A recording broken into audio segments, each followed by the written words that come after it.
اللہ فخر کرتا، مگر ہم ہیں کہ بستروں سے اٹھنے کے لیے تیار نہیں ہوتے۔ لوگوں، نماز فرض عین ہے، بیٹے کی نماز باپ کو کام نہیں آئے گی اور پیر کی نماز مرید کو کام نہیں آئے گی۔ جن کے تذکرے چل رہے ہیں، کبھی سرکار مسولی کی زندگی پڑھی؟ حج کے بعد سیرت میں لکھا ہے نا کہ بعد حج ان کی سیرت میں کہ جب پانچوں وقت کی جماعت، نماز تو نماز ہے، جماعت بھی نہیں چھوٹتی۔ آپ ان کے دربار میں حاضری دینے والوں، میں اس کھاٹے مارتے ہوئے مجمع سے پوچھنا چاہتا ہوں، کتنے لوگ اس میں ہوں گے جنہوں نے عشاء کی نمازیں نہیں پڑھی ہوں گی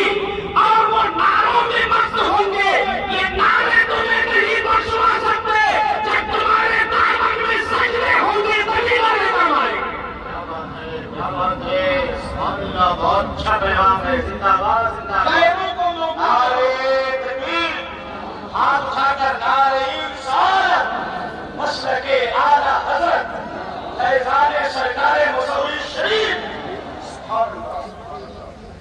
آقا کریم کی رحمت للعالمین کون نہیں جانتا؟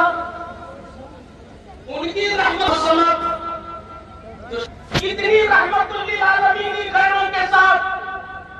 وما ارسلناک الا رحمت للعالمین، سلام رحمت مصطفیٰ۔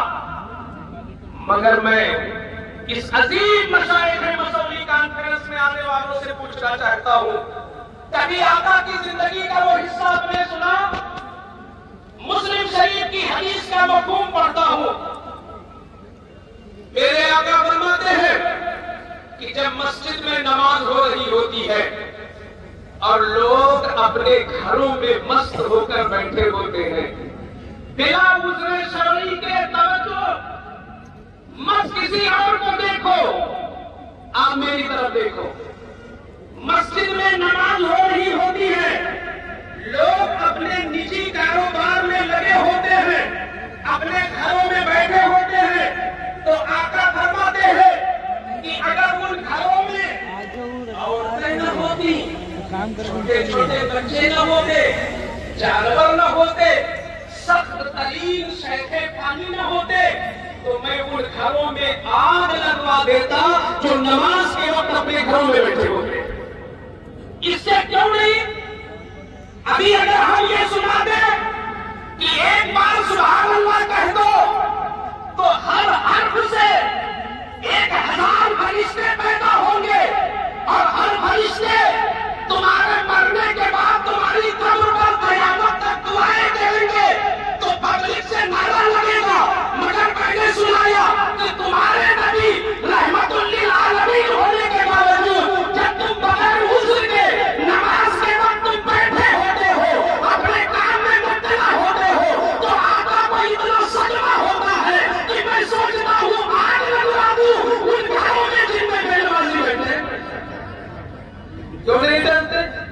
اچھا ایک چیز اور ہے، ایک چیز اور ہے،